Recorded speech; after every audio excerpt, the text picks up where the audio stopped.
Insonning qancha yashagani emas, qanday yashagani muhim, deyishadi donishmandlar. Ba'zi kishilar haqida ular dunyodan o'tib ketgan bo'lsa ham, uzoq vaqt davomida yorug' xotiralar saqlanib qoladi. Garchi bu xotiralar mutlaqo begonalar tomonidan bayon etilsa-da, eshitgan quloqqa xush yoqadi, insoniylikdan saboq beradi. Ana shunday insonlardan biri jiydakapalik O'ktamxon aya Tursunova. 1946-yilda tavallud topgan O'ktamxon aya hayotda ko'p qiyinchiliklarni boshdan kechirdi.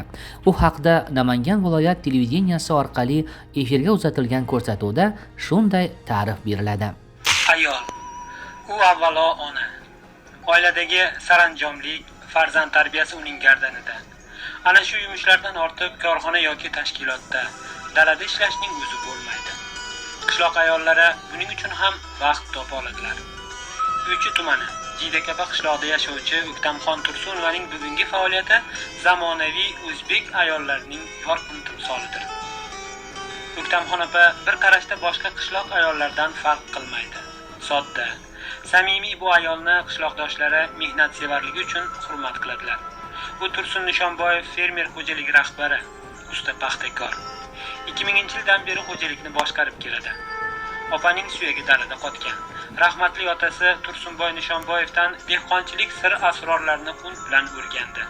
O'quvchilik davridanoq dalada ishlaydi. Yoshlikdagi intilish, havas ishtiyoqqa aylandi.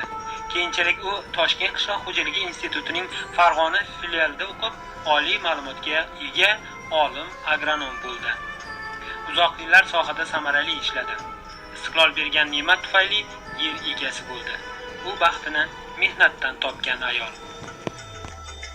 Jiydakapa qishloq fuqarolar yig'ini raisi, Ulug'bek nomli jamoa xo'jaligida paxtachilik brigadiri, shu xo'jalik kasaba uyushma qo'mitasi raisi bo'lib ishlagan O'ktamxon aya ko'p yillar Tursun Nishonboyev fermer xo'jaligini mohirona boshqargan.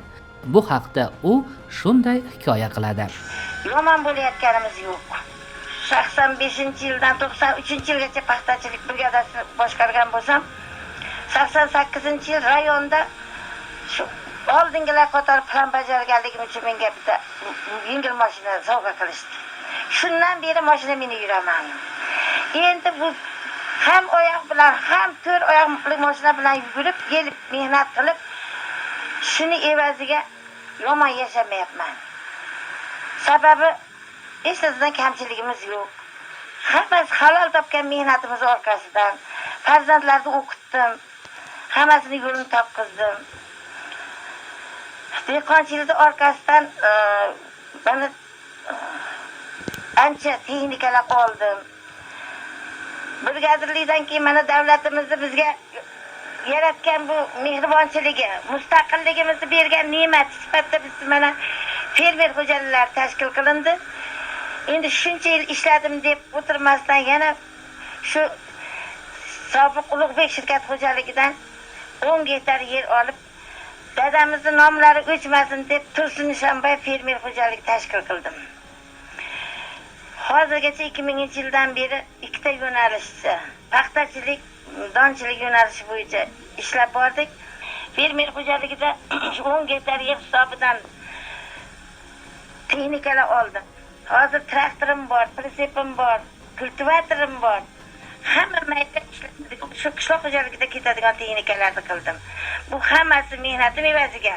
Shu men bilan ishlayotgan a'zolar, mehnatkashlarimda, yonimdagi qanotlarimda evazidan bo'ldi bu. Mana a'zolarga ham ayol sifatida yaxshi munosabatda bo'ladilar. Endi ayolni tilini ayol biladi deb ba'zi bir kamchiligimiz bormi, to'y hashamimiz bormi, ularda bizga bosh-qosh bo'ladilar. Bir xil kamchiliklarimizni to'la to'kis ravishda bajaradilar. Ahlimiz biz juda ham hurmat qilamiz. Mehnat insonni ulug'laydi deyishganicha bor. O'ktamxon ayaning orzulari ko'p edi. Juda niyatlarim katta. Yana shu yoshimda bo'lsa ham hali yana mehnat qilib, davlatga, xalqimizga, mana qishlog'imiz xalqiga qattiq mehnat qilib, yaxshi yomon, albatta yaxshi kunlarda juda katta bir kor kelish niyatlarim bor. Juda ulug' bir niyatlarim bor. Boshini orqasidan agar boy bo'lib, yana ham bundan ham rivojlanib ketsak, hamda ta'minlangan oilalarga yordam beraman. Yo'llar qurishda yordam beraman. Yana ko'p ichimda niyatlarim bor ekan. Uni hammasini ayta olmayman. Tan jonimiz sog'. Mana shu tepadan tushib turgan quyoshni taftida yurgan odam kasal bo'lmaydi ekan. O'shaning uchun sog' salomat ekanman. Hali yana davlatimizga juda katta xizmat qilaman deb umidim bor, qilaman ham. Men baxtli onaman. Gap qisqasi bir so'z bilan aytganda baxtli onaman. Hammasi halol mehnatim tufayli. Hamma ko'p yutuqlarga erishdim. Hammasi mehnatim tufayli. O'ktamxon aya baxtli ayol edi. Uning umri mehnat bilan ziynatlangan desak, aslo yanglishmaymiz. Men juda ham baxtli ayolman. Chunki eng yosh vaqtimdan shu dalada mehnat qilgan. Shu digarda mehnat qilgan insonni farzandiman. 14 yoshlarimdan boshlab men maktabdan yoshlar brigadasi tashkil bo'lgan. O'sha vaqtlar yolg'ongoyoq yuradigan vaqtimiz. Chiqib yoshlar brigadasida mehnat qilganman.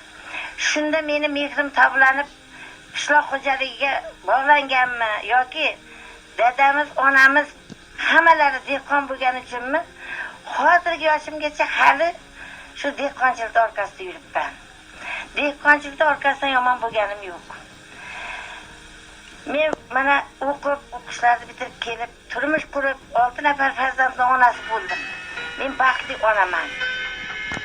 O'ktamxon aya 6 nafar farzandni kamolga yetkazdi. Farzandlari Havoxon, Zafarjon turli sohalarda, Saboxon Ortiqova O'chu tuman sanitariya, epidemiologiya, osoyishtalik va jamoat salomatligi bo'limida parazitologiya bo'limi boshlig'i, Iqbolxon Qo'chqorova tuman maktabgacha va maktab ta'limi bo'limida buxgalter, G'olibjon Nurboyev O'simliklar karantini va himoyasi agentligi O'chu tuman bo'limida inspektor, Havasxon Nurboyeva musiqa fani o'qituvchisi bo'lib faoliyat ko'rsatishmoqda. O'ktamxon aya hayot bo'lganlarida bu yil farzandlari 20 nabira yu 13 nafar chevaralari davrasida 79 bahorni qarshi olgan bo'lar edilar. Ammo ular qoldirgan ezgu va xayrli ishlar bugun bardavom. Ularni yod oladigan, yaxshi xotiralar bilan eslaydigan yaqinlari bor. Shunday ekan, ularning nomlari aslo unutilmaydi.